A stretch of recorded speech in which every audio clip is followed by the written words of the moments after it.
If I hadn't forgotten my phone that morning, I would never have known my husband was cheating on me. It was a Tuesday.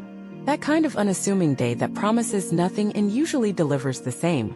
I was halfway to work when I realized I'd left my phone charging on the kitchen counter. Normally, I wouldn't bother turning back, but something tugged at me. Instinct maybe? Or just the thought of being without Spotify on the drive home. When I opened the front door, I heard voices. At first, I thought it was the TV. But then I heard him laugh. That soft, rumbling laugh he usually reserved for our private moments.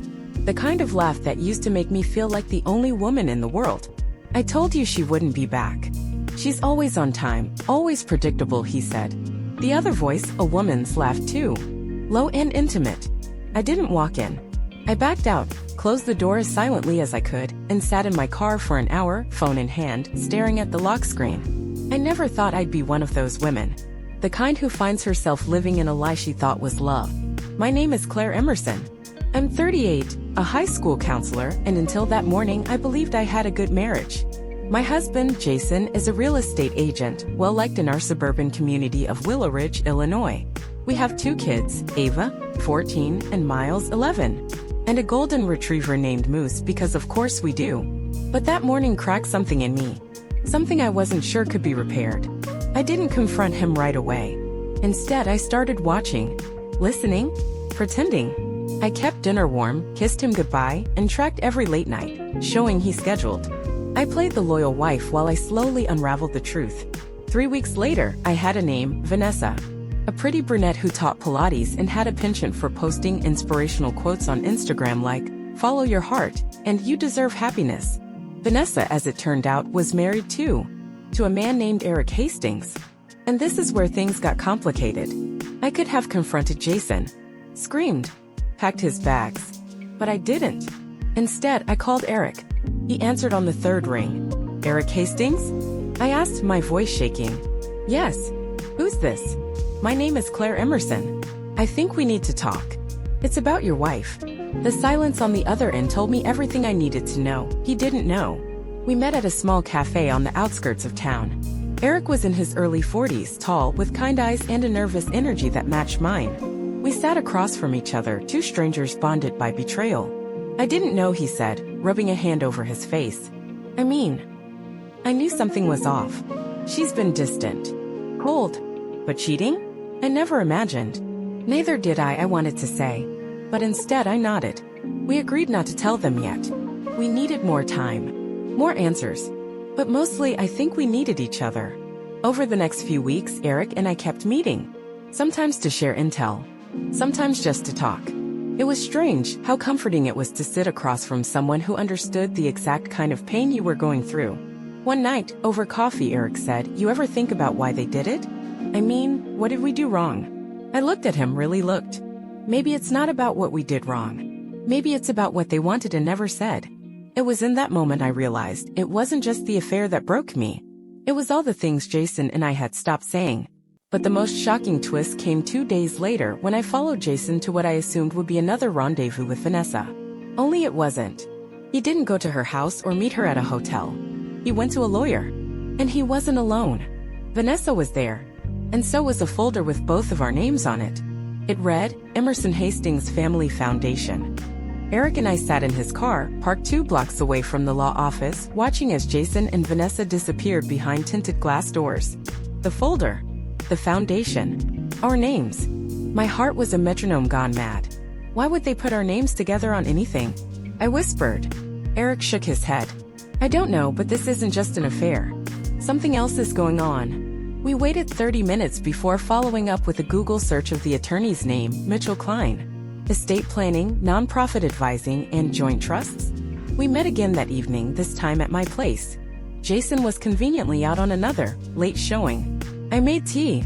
Eric brought manila folders. He slid a document across the table. I did some digging. This Emerson Hastings Family Foundation? It's real. Registered last month. Look at the mission statement. I scanned the page. Providing educational grants and community support for underserved youth in the Midwest. Why would they be starting a nonprofit together? I asked, stunned. Eric's voice dropped. Better question, where's the money coming from? We fell into silence. Ava and Miles were asleep upstairs. The dishwasher hummed. And between us sat a new kind of betrayal, one that wasn't just emotional. It was calculated. That weekend, I decided to look through Jason's home office. He was at an open house across town. I had 2 hours, maybe 3. It wasn't my proudest moment, rifling through drawers, but I needed answers. That's when I found it, a printed email thread between Jason and Vanessa. Subject: finalizing details. Vanessa, the grant paperwork is ready. We just need Claire and Eric's basic info for the setup. Once the funds clear, we can move forward. The lawyer says everything looks good. Jason will keep them in the dark a bit longer. No reason to raise suspicion. After all, we're doing this for the kids, right? Vanessa, and for us. Finally, our future. No more sneaking around. My blood turned to ice. Jason and Vanessa weren't just cheating, they were using us. Using our identities, our family names, our money. I sat on the floor of his office, the pages in my lap, and wondered how I'd ever trusted him. How I didn't see this coming. That night, I showed Eric everything. He stared at the emails, his jaw tight, hands clenched. They're laundering money, he said. Or stealing it. Maybe both. But why use our names? Why not just make it theirs? Eric leaned back. Because foundations started by married couples get different tax breaks. If they're funneling money, it's safer this way. Cleaner. Looks like a joint family mission. I was still processing when Eric dropped the next bombshell.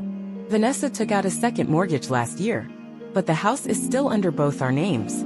I think she forged my signature. Everything was unraveling. Over the next week, we played detective. Late-night meetings, secret photos of documents, quiet conversations in parked cars. We knew time was running out. They were getting bolder. Planning something bigger.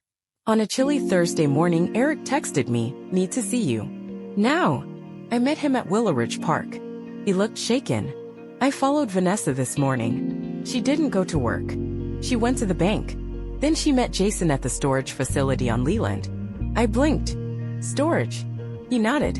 Unit 112. I waited until they left. Picked the lock.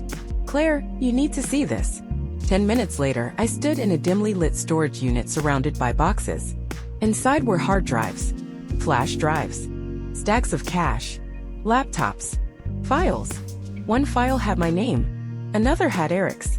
A third had the label, Timeline Exit Strategy. Jason and Vanessa weren't just planning to leave us. They were planning to frame us. I didn't sleep that night. I lay in bed, listening to Jason's steady breathing beside me, while my mind spun in 1,000 directions. The man I'd built a life with, raised kids with, was plotting not just betrayal but destruction. And he had the audacity to wrap his arms around me in the dark like nothing had changed. Except everything had. The next morning, I dropped Ava and Miles at school like normal. I smiled at the other parents, waved at the crossing guard. Then I drove to Eric's office. He'd taken the day off from his job at the logistics firm where he'd been a regional manager for over a decade. Now he was fully immersed in becoming something we never thought we'd be, whistleblowers in our own lives. I made copies, Eric said as soon as I stepped into his makeshift command center, formerly his guest room. Backups of the files. I've got them on 3 separate drives, plus cloud storage under an alias. What's our move? I asked. He handed me a flash drive. We go to the authorities.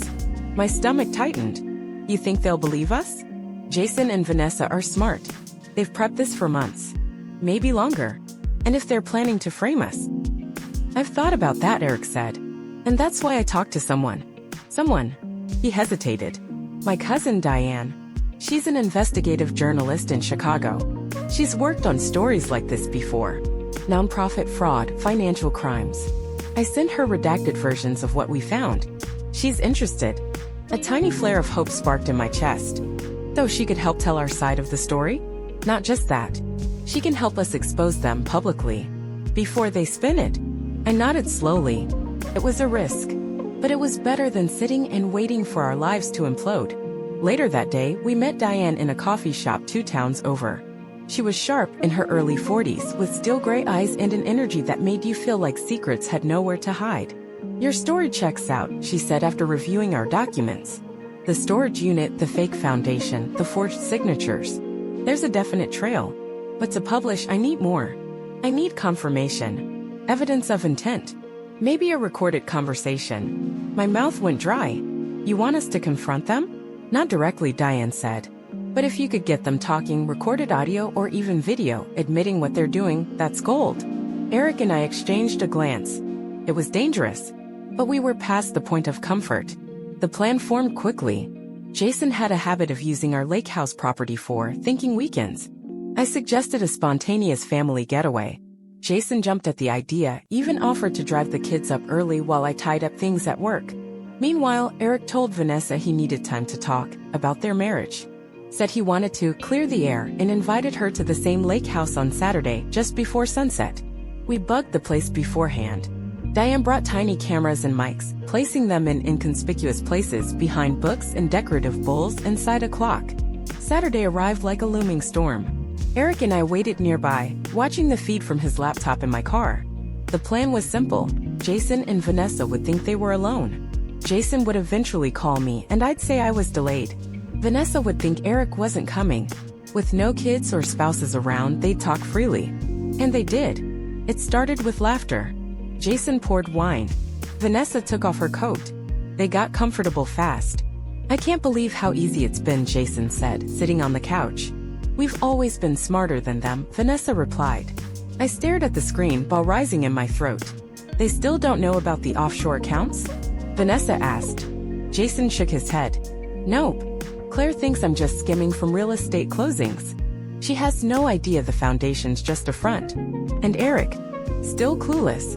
Which is funny considering how paranoid he used to be about money. One more month and we pull the trigger.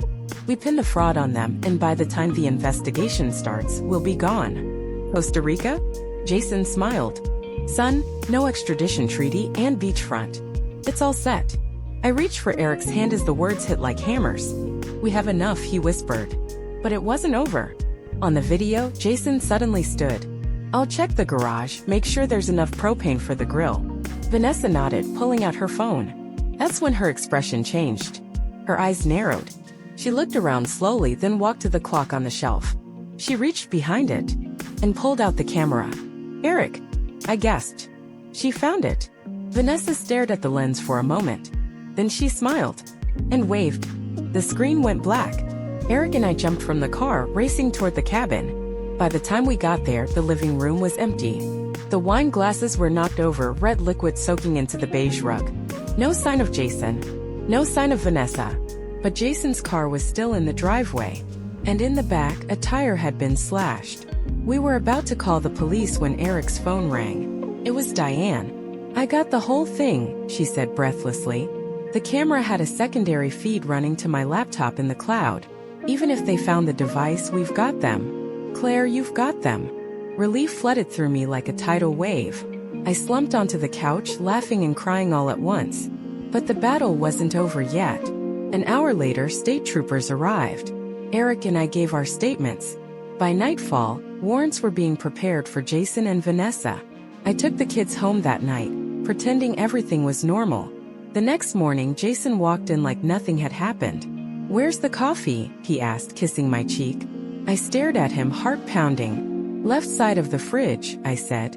"Behind the creamer." I watched him walk to the fridge, open it and pause. Then turn to me slowly. "You know, don't you?" he said. I nodded once. He closed the fridge door. "I didn't want to hurt you, Claire. I really didn't."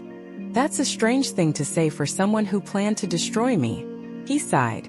"It wasn't personal. It was survival." Before I could reply, sirens sounded in the distance. Jason's eyes widened. "You called them." I didn't answer. Moments later, 2 officers knocked at the door. "Jason Emerson, you are under arrest for conspiracy to commit fraud, identity theft, and financial misconduct." As they read him his rights, Jason turned to me one last time. And I saw it, not regret, not remorse. Just the bitter understanding that he had lost. That I had won. The weeks after Jason's arrest passed in a whirlwind of depositions, court filings, media attention, and emotional fallout I couldn't have prepared for. At first, I was running on adrenaline, meeting with attorneys, sitting for interviews, coordinating with Diane as her story on the Emerson Hastings Foundation exploded online. But eventually, the dust started to settle. And that's when the real pain crept in. Because once the fire's out, you're left staring at what's left. Jason was denied bail. The evidence between the emails, the hidden storage unit, and the video confession was overwhelming. Vanessa tried to disappear, but was picked up 2 days later at a private airstrip outside Indianapolis. She cried during her arrest, not because she felt guilt, but because her plan didn't work. In the court of public opinion, Jason and Vanessa became local legends in the worst way. The suburban swindlers, the tabloids called them. It might have been amusing if it wasn't so personal. My kids saw their father's mugshot on the evening news. My name trended for a weekend, and still life had to go on. I remember standing in the kitchen one morning, packing Ava's lunch when she looked up and asked, "Is Daddy coming back home?" I froze. "No, sweetie," I said, kneeling down beside her. "Daddy made some very bad choices, and he won't be living here anymore." "Is he going to jail?" A beat passed. "Yes." She was quiet for a long moment, then asked, "Does that mean you won?" I blinked. "What?" "You caught him. Like in a mystery story. That means you're the good guy." "Right." I wanted to say yes, but life rarely fits that neatly into good and bad. "I tried to protect us," I said softly. "That's all." Eric and I kept in close contact as the legal proceedings unfolded. His kids were younger than mine, and he chose not to tell them everything, just that their mom had to be away for a while. We coordinated with attorneys, worked with the bank to reverse some of the forged transactions, and spent countless hours untangling ourselves from the fraudulent foundation that bore our names. But more than anything, we became each other's emotional support. There were late-night texts, venting phone calls, walks through quiet parks when it all felt too heavy. We'd been strangers not long ago, connected only by betrayal. Now we were each other's anchor. One evening, about 3 months after the arrests, Eric invited me and the kids over for dinner. It was casual pizza and soda, a movie on in the background. The kids laughed like nothing was broken. For a few hours it felt like we weren't survivors of something awful, but just two families sharing a quiet night. After the kids were asleep, we sat on his porch, sipping tea under string lights. "Do you ever think about how close we were to losing everything?" he asked. "All the time." He paused. "But we didn't. They did." I looked at him, studying the faint lines on his face, the softness in his eyes. "And what do we do now?" Eric smiled faintly. "We rebuild." Rebuilding was messy. There were legal headaches, financial knots to untangle, and emotional scars I didn't fully recognize until I started therapy. Trust didn't come easily, not just in others but in myself.